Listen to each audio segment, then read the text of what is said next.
session. This is part, I'm sure the coaches here are familiar already that we are celebrating the ICW, or the International Coaching Week, which is a week-long global celebration to highlight the power and impact of professional coaching. So just a trivia, it's also the 25th year already of ICF, holding a yearly ICW, or the International Coaching Week. So to all the coaches here, I'm seeing familiar faces. Happy ICW to everyone here. And I just want to acknowledge as well the presence of our faculty from CMA. We have Asade. Hi, Asade. I know this Asade represent the Iran team.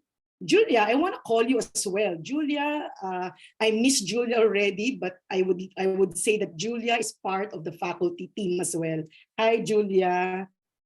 There you go. Yes, so tonight's session, this will be brought to you by the Philippines team. And we'd like to share, we would like to welcome everyone, and we would just say, mabuhay. So that's a Tagalog word. We just want to share that with all of you. You can practice that for our friends outside the Philippines. So mabuhay just really means welcome. And Philippines is known to be, we are known for, hospitality. So without further ado, I'll be turning over the floor to Lippy, because Lippy will walk us through Lippy, this is part of the hospitality and welcoming our guests here and our participants. So I know you're gonna walk them through a quick trivia and lessons around Tagalog here in the Philippines. So take it away, Lippy, and good evening again, everyone. So thank you, Leia. Hi, everyone. So I'm Lippy from the Philippine team. If you noticed, we're in costume. So I have been requested to wear our national costume, the barong, to represent the Philippines. There's a nice story behind that. And that's our welcoming greeting for people, right? So if you come to the Philippines, if you come to one of our many beautiful mountains and beaches, mabuhay. Welcome to the Philippines. And on behalf of the Philippine team, we'll be sharing our experiences of how we have actually learned and seen the impact of coaching in helping workplace and helping people in organizations to sharpen and to get to learn better. Right? And on that note, so can people put into chat, right? If this is about learning and the title was with the power of coaching, right? Helping people to learn better, learning as the workplace advantage. So what is learning for you guys? Right? If you can just put that into chat, just so I can have we'll have a little starter, this starter right here. So what is learning for you? There we go. Thank you, Leia. What is learning for you?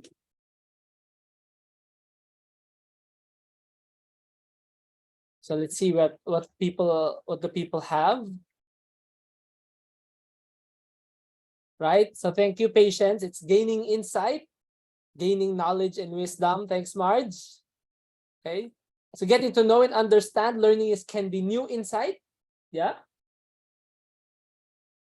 Learning is curiosity. Thanks, Hazel. Right? And learning, sometimes people say learning doesn't happen if you're not really curious, if people don't want to learn.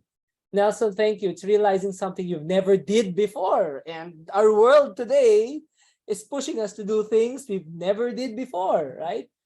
Maybe discovering something new. Yes, thank you. Baba Funke sharing, it's unlearning what I thought I knew. So there is learning can also be unlearning, right? Knowing about new things.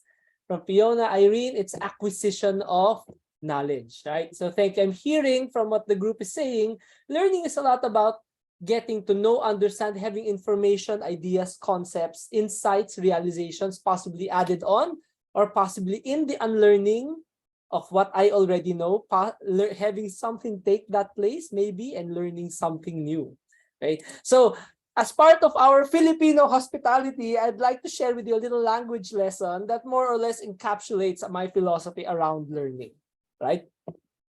In Filipino, the word to learn, right? The word will learn, okay, is matutuhan.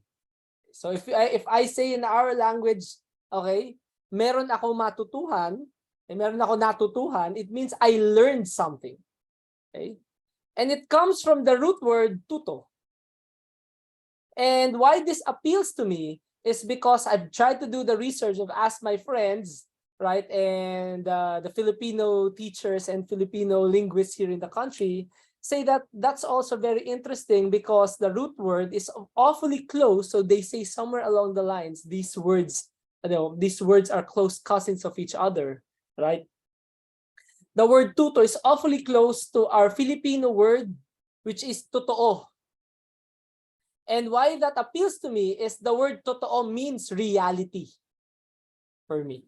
And in Filipino, totoo means what is real, what is the truth. Okay? And for me, learning also has to deal with uncovering and discovering what is the truth, right?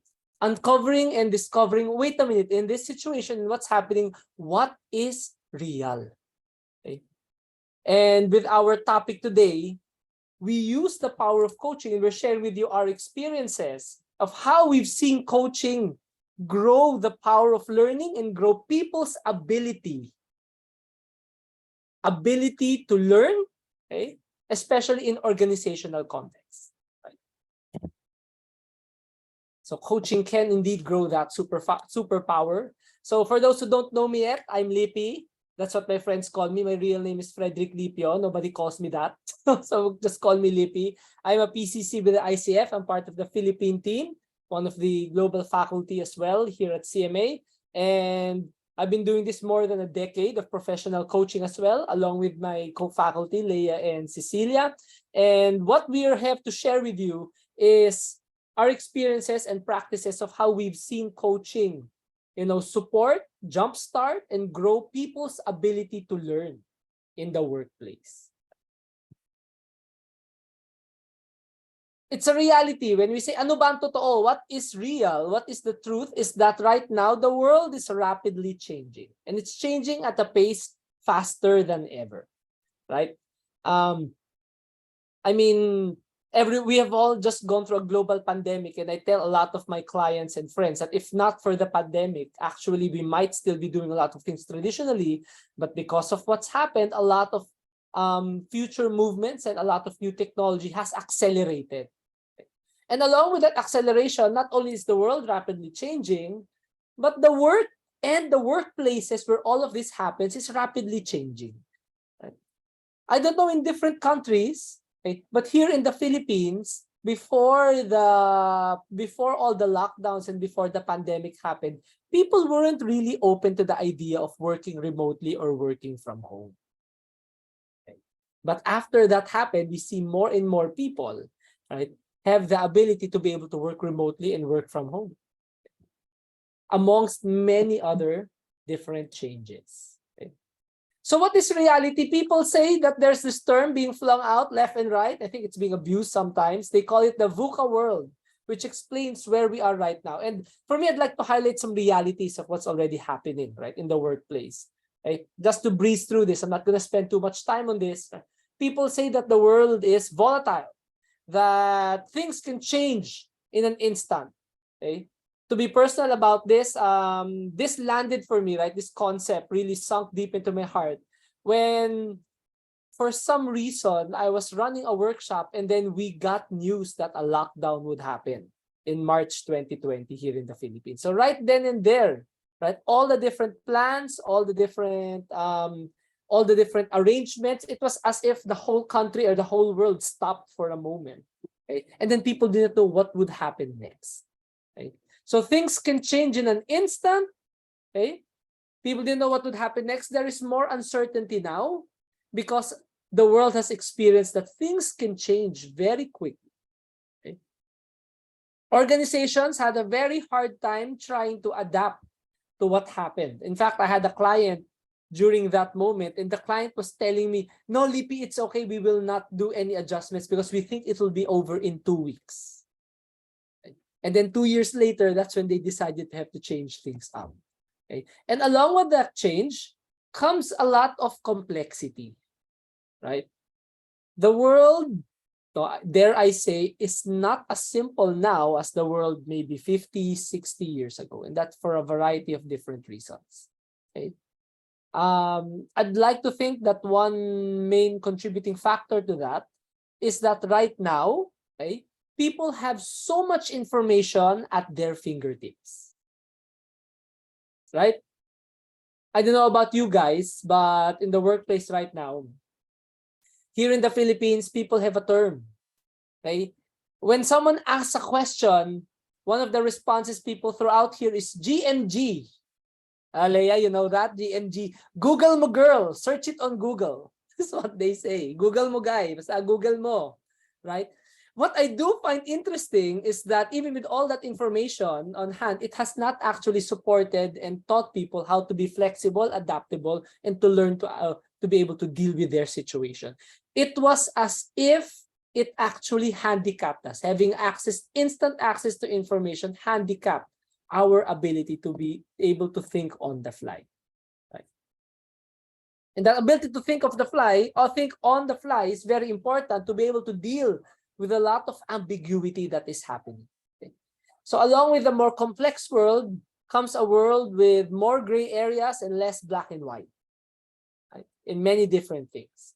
Okay? Even the traditional ways of doing business, traditional ways of developing people and growing people in the workplace may no longer apply today or moving forward.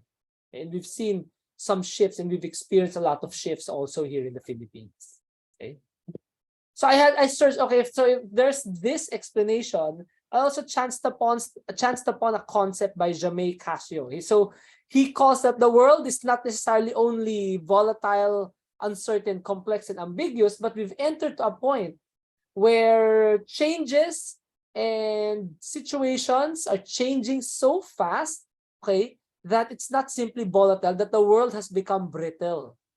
That because of the quickness of change, okay, it is so easy for systems, organizations, institutions to be present today and to be gone tomorrow. Okay. He also described the world as anxious, right? I don't know about you guys, but especially post-pandemic, I found myself being a lot more anxious and having a lot more anxiety around what might happen in the future, right? Feeling a lot of anxiety around, so not just uncertainty, but really having that nervous energy with what might happen and what might not happen, right?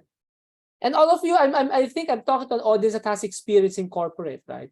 So can you put it into chat, and maybe you've experienced this. If there's a lot of anxious energy in the room or in the office, what's the impact? What impact have you seen on the people when there's a lot of anxiety flowing, going, staying around in the office? What have you seen the anxiousness done to the people? So let's see what how anxiety has impacted people around the world. What is happening? So yeah, so productivity, definitely it's affected. Okay. There's hesitations around actions. Thanks, Cecilia. Right? And physical health suffers, right? Not fully present. I like that, Atel.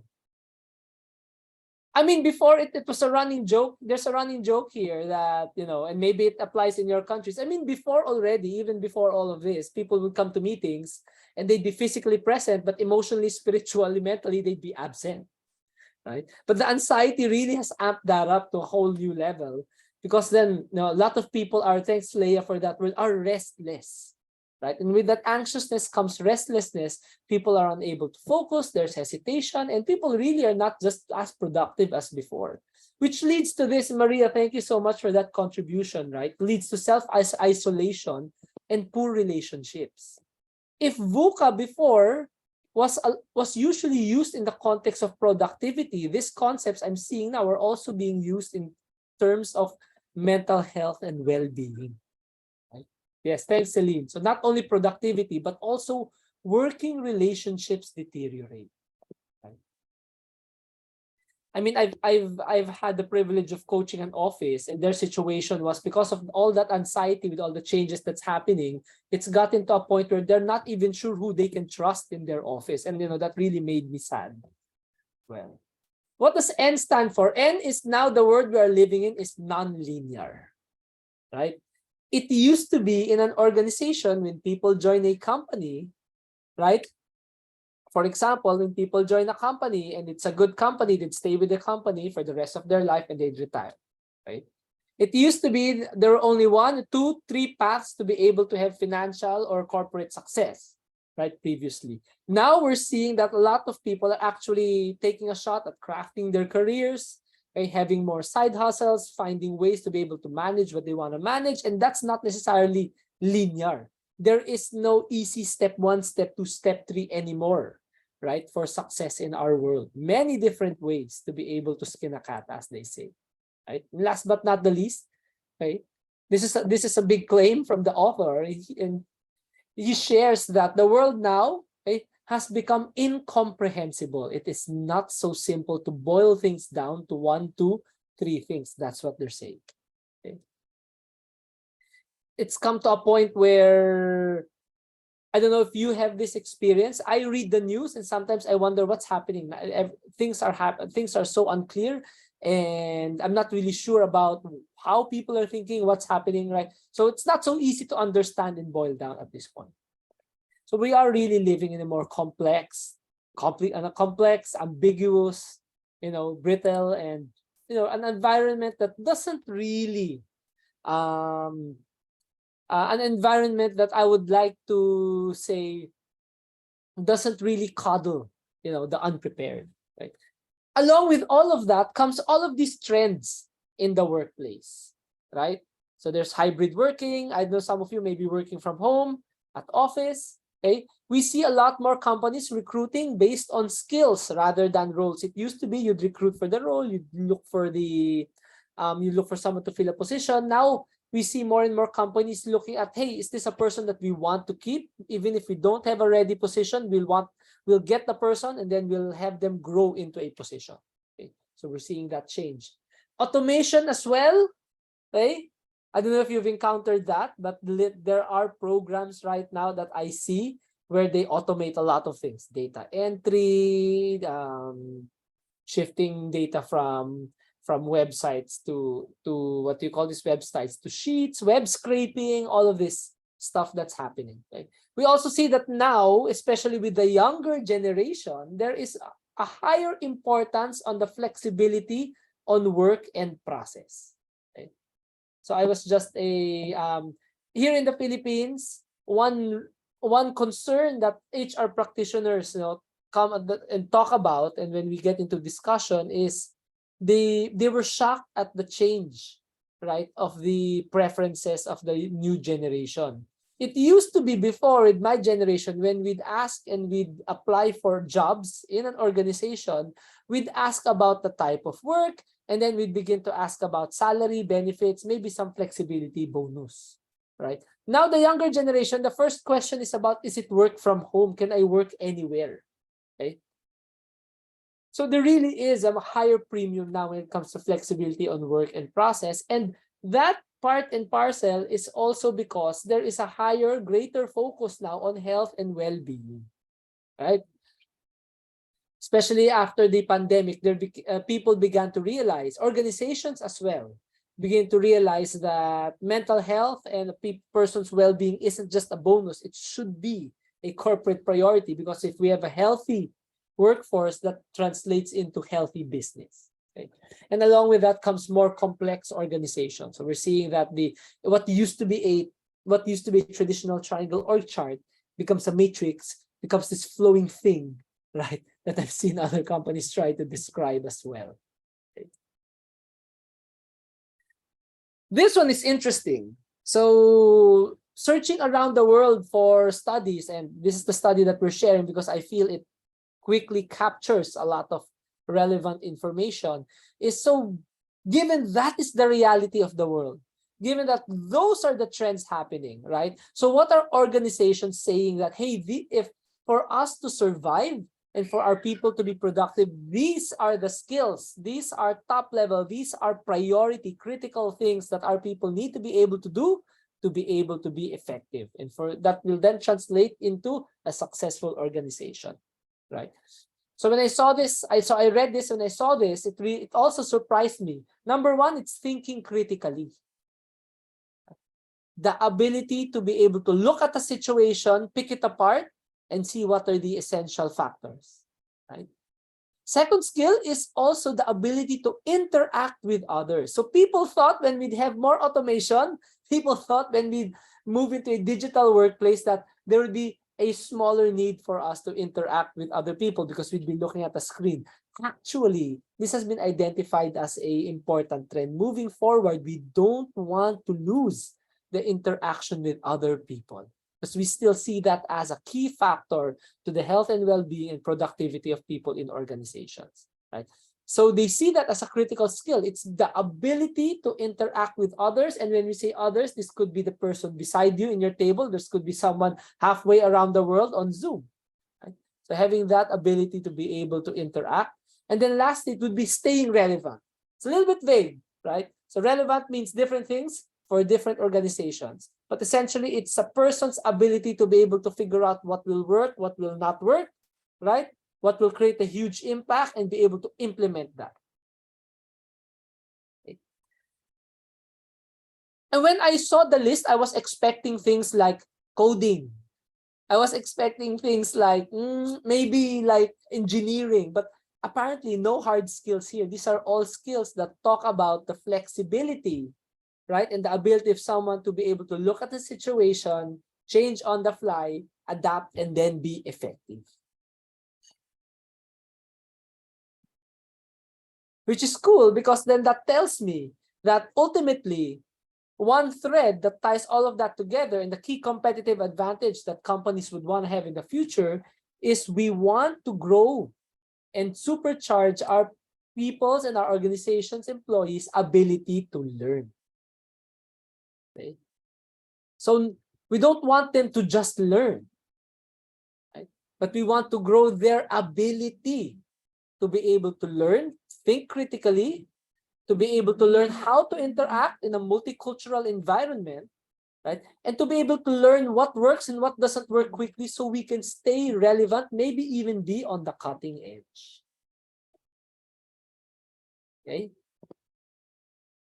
Very interesting here. Okay? And for those who may not be coaches, right? We've seen that coaching have a huge positive impact in being able to grow people's ability to learn. Right? So according to the ICF, right? Coaching is partnering with clients in a thought-provoking and creative process that inspires them to maximize their personal and professional potential. Right? So it's not coaching that I'm going to teach you. It's not coaching that I'm going to tell you the answer. I'm going to partner with the person, with the client, right, in a creative process to grow their potential in their abilities. Right? And in this case, it's their ability to learn. Right? Ability to be able to learn, which will then translate into their ability to adapt, be flexible, and be effective. So using coaching then, how do we then grow people's and an organization's ability to learn? Okay? So what I'm about to share with you are some experiences and how we've seen people use coaching to be able to grow their organization's ability to learn. And also coming from us, the Philippine team, how we've also applied coaching to be able to make this impact and grow people's ability to learn and then be flexible and effective later on.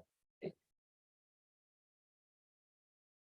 So for simplicity's sake, we have coined an acronym to remember this quickly. So how do we apply coaching? LEARN is the acronym, and we'll start with letter L. Okay. So we found that if you want to apply coaching, and you want to partner with people to maximize their potential, letter L means to grow people's ability to learn, means helping people and supporting them. Let people come up with their own ideas. In a traditional organization, I see a lot of people actually stay quiet. Because at the end of the day, it will be their boss that will tell them what to do. We're seeing a change that's happening. It's leaders practicing coaching skills to be able to empower and to grow their people's ability. Okay. So we want to let people come up with their own ideas. Okay, so where does also coaching come in here? So when we let people come up with their own ideas, we want to take a coaching approach to be able to explore, right, where they're coming from, to better explore the idea, how that might be applied, and maybe even design accountability moving forward, how they would apply it. Right? I've seen, we've offered this best practice to some organizations, and we've seen some managers ask people for the ideas, but then at the end of the day, tell them, that's not gonna work. I'm just going to we're just going to follow my idea. That's not this point, right? So letting people come up with ideas means having a discussion around their ideas and really, asking for their opinion, asking what's their take, and having them even propose solutions as well. That's letter L. Letter E, okay, is also, we see a key skill of a manager nowadays, and having a coaching approach really helps to be able to accomplish letter E. Okay. So letter E means to encourage, not only encourage, but to establish a safe space, right, for our employees. And in establishing a safe space, we then give them freedom, right? We then give them an environment where they can then begin to practice, grow, and develop their ability there to learn. So when we say safe space, and just to gain some insight from the group, what does that mean for you guys? If there is a safe space in an organization, what does that mean for you guys? What does that look like in your experience? What is a safe space? So thank you, Randa. There's a presence of trust. Yeah, definitely, right? Chao, thank you so much. So people dare to speak out without worry about being judged. And if I may extend, people are open to speak up without that being taken against them, right? That's what I mean. Okay. So freedom to express, ability to speak up with no fear of reprimand. Yeah, people will not feel criticized. Thank you, Ngok. There is vulnerability, right? Allowing freedom of speech, support, people feel supported, right? Friendly environment. Okay. With what I've seen, all right, when people go about learning, not all the time they'll be successful the first time.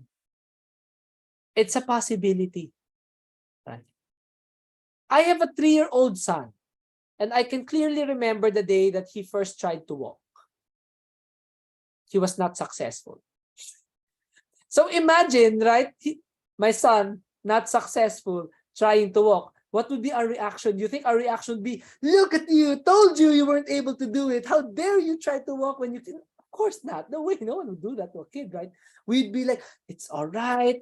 Just keep trying again, right? Put a little bit more effort into it, etc., etc. So we'd still be encouraging the person, right? So when we establish a safe space, okay, and your points are entirely on the dot, we want to be able to create a space where people are free to express, free to open without being judged or what they say being taken against them. Because in that moment, okay, that is where people can feel comfortable to be able to stretch, risk a little bit, and possibly learn. Okay. Now, when we say establish a safe space, this doesn't mean, we just let fail, we just allow people to fail. Of course, there still needs to be a level of goals, standards, and performance as well. Okay. So we want the environment to have a safe space, and at the same time, we still want to establish accountability. Right? We want the accountability to be developed and kept. Because in that way, as for the lack of a better term, in an organization, we we inspire, we create an environment also where people have skin in the game, right? It's not like people would commit to do things, but if there's no accountability, if we're not holding them to it, the consequences are not clear, what will motivate them to even follow through?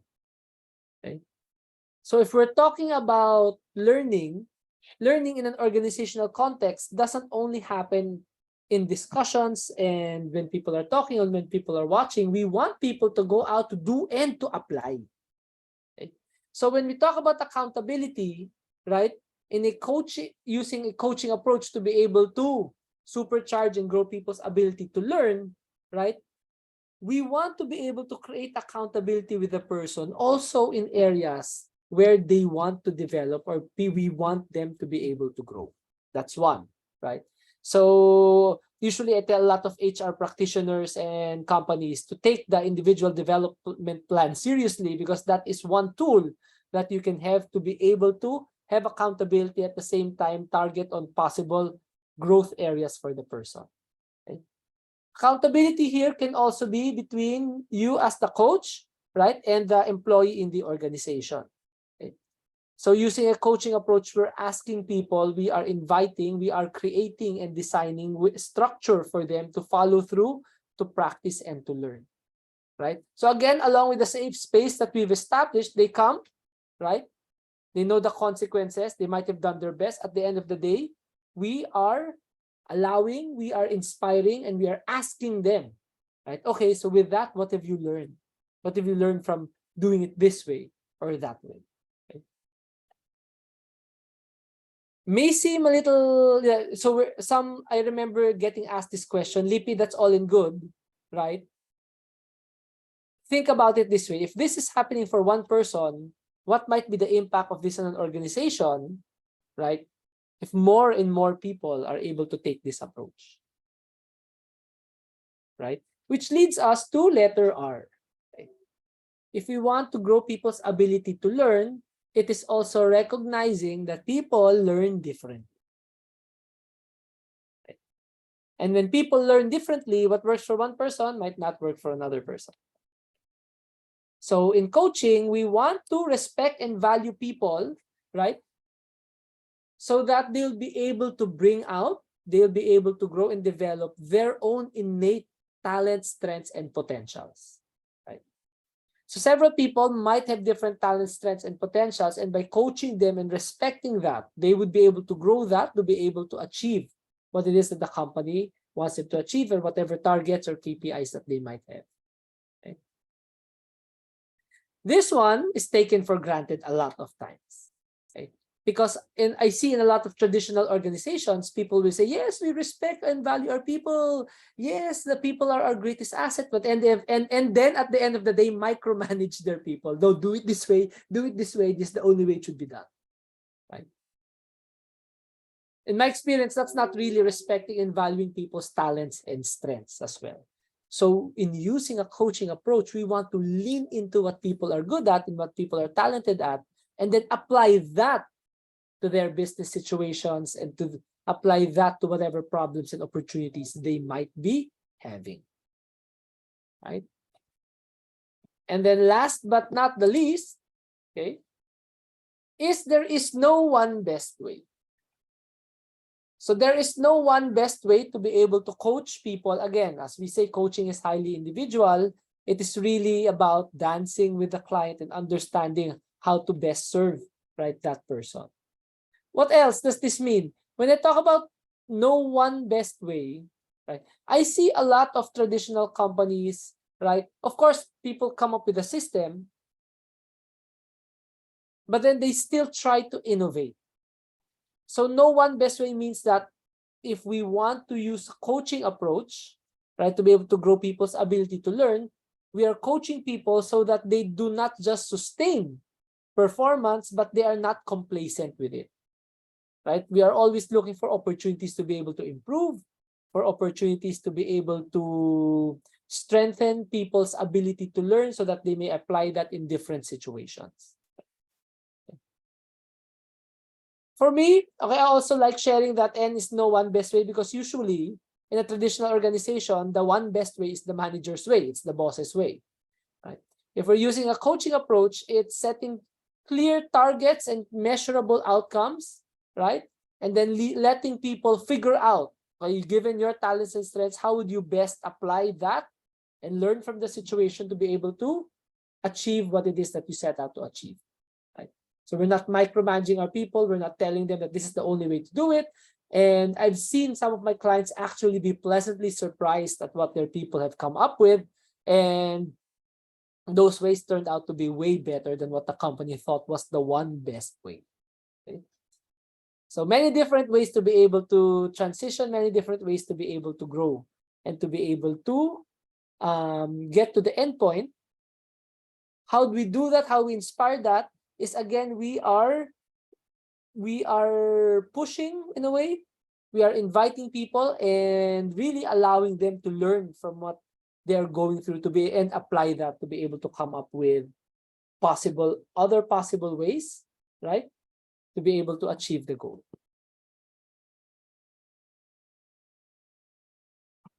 So just to recap, okay, when we apply coaching, okay, we want to let people come up with their own ideas. So not necessarily everything has to come from the manager first or from the boss first. Okay. One way that this might look like is, we have companies and I have some clients where they are teaching their managers and leadership how to coaching skills, and then the managers and leaders are using that to be able to brainstorm and to grow their people's ability.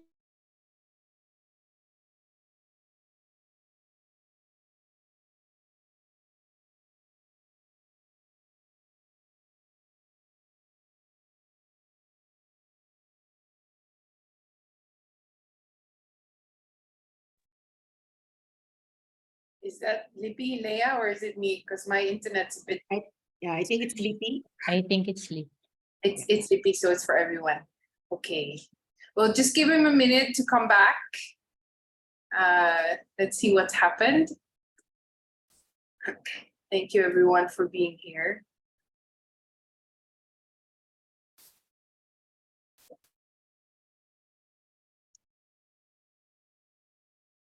There we go. It's gone off.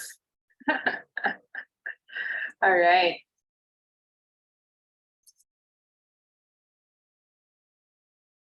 What is it that you're picking up or appreciating so far of this session? And you can actually unmute and share with me and with Leia, or put it in the chat while we wait for Lippy to come back.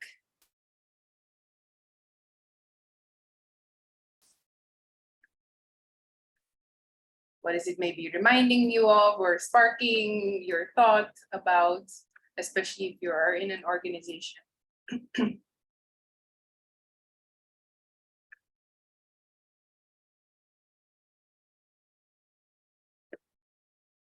Anyone want to share? Yes, Susan, go ahead.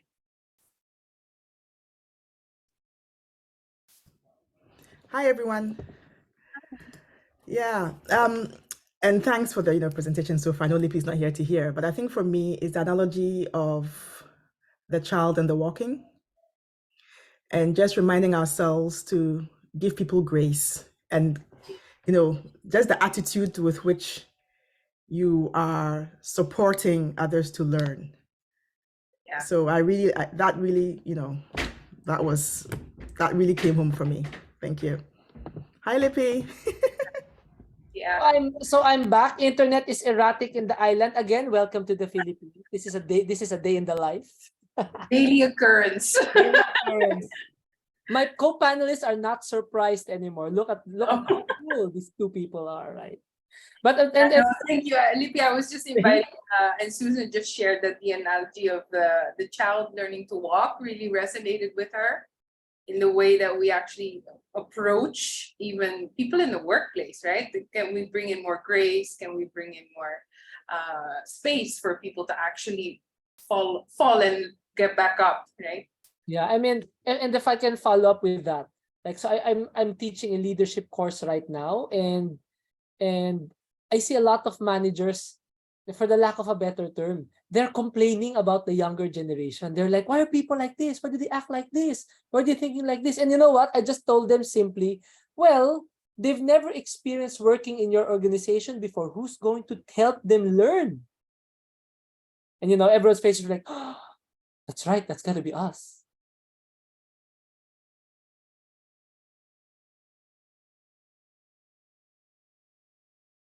So Lippy, I don't think we heard your last little piece. So if you wanna, the last little piece from your presentation before you froze. Before I froze. Yes. Yes. So just quick, yeah, I was just wrapping up actually. So just quickly, just to sum it up. So yeah, so again, I talked about we use a coaching approach to let people come up with our own ideas. Okay, we are establishing a safe space so people are feel comfortable to flex as well. I read a piece of research, just to add, I read a piece of research that people actually change. Okay, the people change, right, when they associate the change also with a good feeling. Either it's a result or there's a shift from a painful feeling to a good feeling, right? So when we want to establish and help people learn, we want to establish safe space so people feel good about, hey, I'm learning, hey, this is working, hey, I have the flexibility to do things, right? And also with the accountability to make sure people continue to deliver and move forward and commit actions and apply. Along with that comes being able to respect and value people. So again, really using a coaching mindset and a coaching approach to be able to bring out and partner with people's potential and maximize that, right? And at the end of the day, there is no one best way, right? As coaches, we're not the ones telling our managers, we're not the ones telling our people this is the way to do it, right? And then we allow them to learn and figure it out moving forward, right? So it's not just what I think, it is what we think. There is no one best way. And it's about not being complacent and figuring out how we can better do things. And by better, not always greater results, but it could even be better relationships with me and my team. It could be better well-being for me and the company. And yeah, thank you, Cecilia, for that. So we're opening up the floor if anyone has any questions, right? And on behalf of the Philippine team, maraming salamat. Thank you very much, everyone. And it was a pleasure to present this. And thank you for being part of our International Coaching Week celebration here at CMA. Yes, we see a hand up. Yeah, I think that was Nelson, no? No, I wanted to put a clapping. I just accidentally put a raised hand. I was going to clap, clap, clap, clap, clap, clap. Thanks, Nelson. Appreciate it.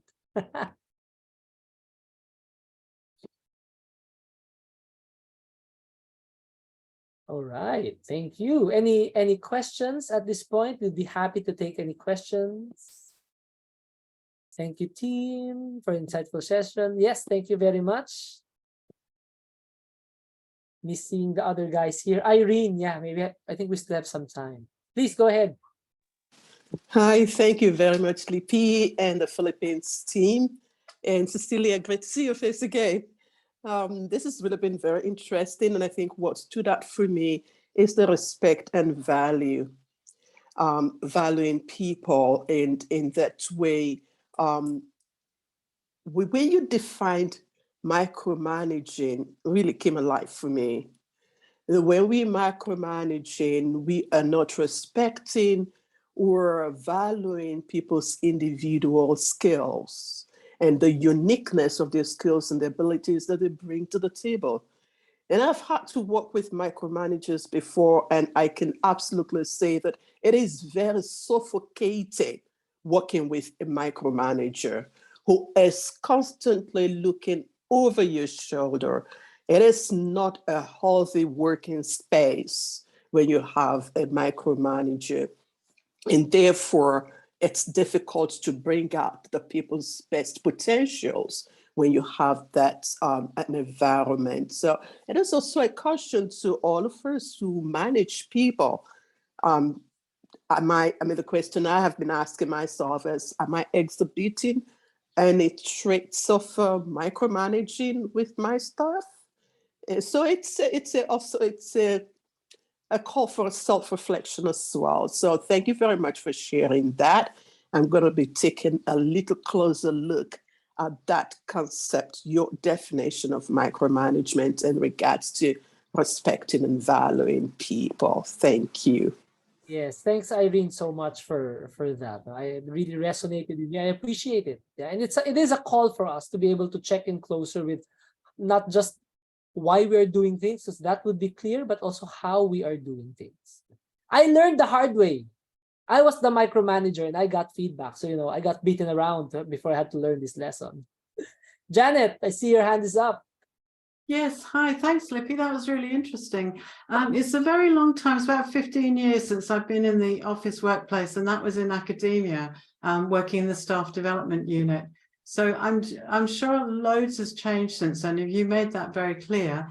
What I'm interested to know is, from your experience in HR, and given what you're saying about the whole idea of learn, do you find that there is a potential for coaches to be required, invited to come in to help people learn how to learn so that they can function within a learning community in the workspace? Or is that a wishful thinking on my part? No, thanks, Janet. So coming from me in my heart, and with these two ladies who are part of the Philippine team, I don't think I believe it's not wishful thinking. In fact, in the word in my head is it's opportunity. There is a huge opportunity for us coaches to be able to come in and support organization, teams, and people, not just to grow their ability to learn, but eventually to be able to possibly transform how they do work and the environment that they're in. Because from what, at least from my eyes and what I've experienced, a lot of the different clients that I work with here in the Philippines and in the region tell me that their current setup or their previous organizational setups is not working, and it's not going to bring them to the future. To your point, there's huge opportunity for us to come in and support people, because especially the younger generation, they're seeing that a traditional work setup's not the way to go, and they demand more skills actually of their leaders and their managers. One of those skills is the ability to coach and develop. Right. So the onus would be on us as coaches to actually say, look, we perceive a gap here, a lack here, and actually approach a human resources department or or sort of leadership person and say, look, we've got a solution to what we perceive may be your problem. Would it be going that way around nowadays? That's one way to do it. Right? In broad strokes, it is recognizing around what change and what gap there is, and it for us coaches to come in and also share, hey, this is how we can support you, and this is how I can do it. Well, this is how I do it as well. Right. Okay, thanks. Thank you. It's a good question. So yes, there's huge opportunity for coaching, especially in the future. If I can add also, Janet, because your question is triggering thought as well with some of the organizations that I work with. It's not that there's from my opinion, like a lack of organizations wanting to support their people learning. They put programs in place, all of this, right? What I found though, and based on our coaching work, is people are given the hows, but not necessarily the mindset or the power to deal with the hows. And so I can be given frameworks and all the tools, but if I lack the confidence, or if I have limiting beliefs around my relationship with the people that I have to lead, or that's what often gets in the way. And that's where I feel our work is very powerful, to actually facilitate all of these mechanisms that organizations are bringing around learning. What's the learning mindset of the individual? Right? Nice, thank you. That's helpful.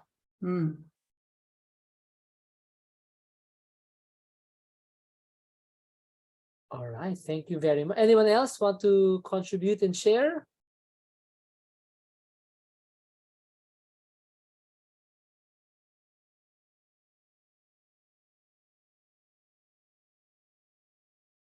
Andrea, please.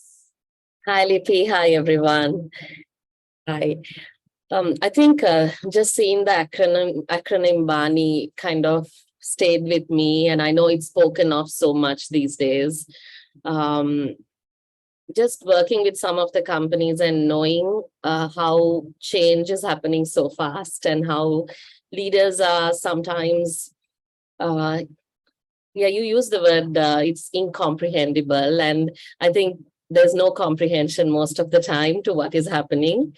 And so this is something I've seen in my experience. Leaders are always looking for, why is this happening? But there's really, you can't sometimes put a finger to say this change is happening because of this, because it's so volatile, and there's so much anxiety around. And so I really see a lot of opportunity here for us as coaches to support leaders. And I think, so that's what kind of stayed with me. And I loved what you said about that safe space, to be compassionate towards yourself as a leader, and also to be compassionate towards people around you. So I think that's probably something that really stayed with me. And I just want to say thank you, because at a time when the world is going through so much, I think it's important for us to remind ourselves to be compassionate towards ourselves and towards people around us. So thank you so much. Yeah, definitely. Right. And I like, Andrea, how you're saying not just to the people, but also to ourselves. Azade, yeah. Thank you so much, Lippy, for bringing your joy, and for the whole team. Lovely to see you all coming together for this great, insightful session that is, I guess it's like something that is coming our way and there's no going about it. And what I see is that you're helping us to, as Ben said, jump on the surfboard and actually surf the wave rather than stand there and say, oh, there's a wave coming. So I really love that. And actually, this point about that you were saying that there's a lot of how-tos, there's a lot of tools, and there's a lot of even systems, IT systems to walk people through. But what is undeniable is the stress level, the pressure that the leaders are dealing with to deliver results, and also to be able to have someone to listen and for them to be able to find the space to reflect, see reflection in order to learn. So it's I love how Cecilia and Andrea were mentioning, it's like almost the way of being is the part where the coaches can support in embracing or bringing people back to what is the way of being that is to be embraced, so that we can enjoy the wave rather than be anxious about, oh, wave coming. So I'm really excited for that. I think that also for leaders, they can not only support their team, but they can actually be healthier and be more productive leaders in this space rather than having to just carry all of that. Yeah. Yeah, nice. Thank you, Azade. I like the way you put it. And actually, that is one of the reasons why we put this together, because we're seeing a lot of leaders worry about what to do, right? Where in fact, actually, it's about how they are being a leader that will actually help them get through it. Right? And this is where a lot of learning comes in, because if you're just wondering about what to do, right, then there is not a lot of when I say learning, there is not a lot of transformation or changing also that's happening, right? Because I can do different things, but if I've not learned to look at it differently, to see it differently, maybe feel it differently, I'm gonna get the same results. So I like how you said it. Thank you. All right. Anyone else want to jump in?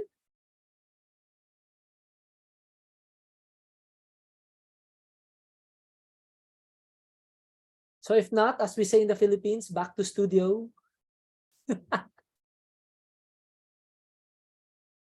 Yay, wonderful. Thank you so much, Lippy, for bringing us this learning session tonight, this webinar. Thank you everyone for attending and gracing us with your presence here tonight. Looking forward to seeing you in all of the other sessions that we have this week. So if you haven't signed up, please check the website on the webinars. There's plenty of sessions happening. I see Andrea, I think your team, Andrea, is running one tomorrow night. And some other people in the room. Azada had hers last Monday, so do check it out. We shall see you all again, and happy International Coaching Week, everybody. Thank you so much. Bye. Thank Much, you. everyone. Bye. Thank you. Thank you. Thank you. Thank you. Thank you very Bye. much.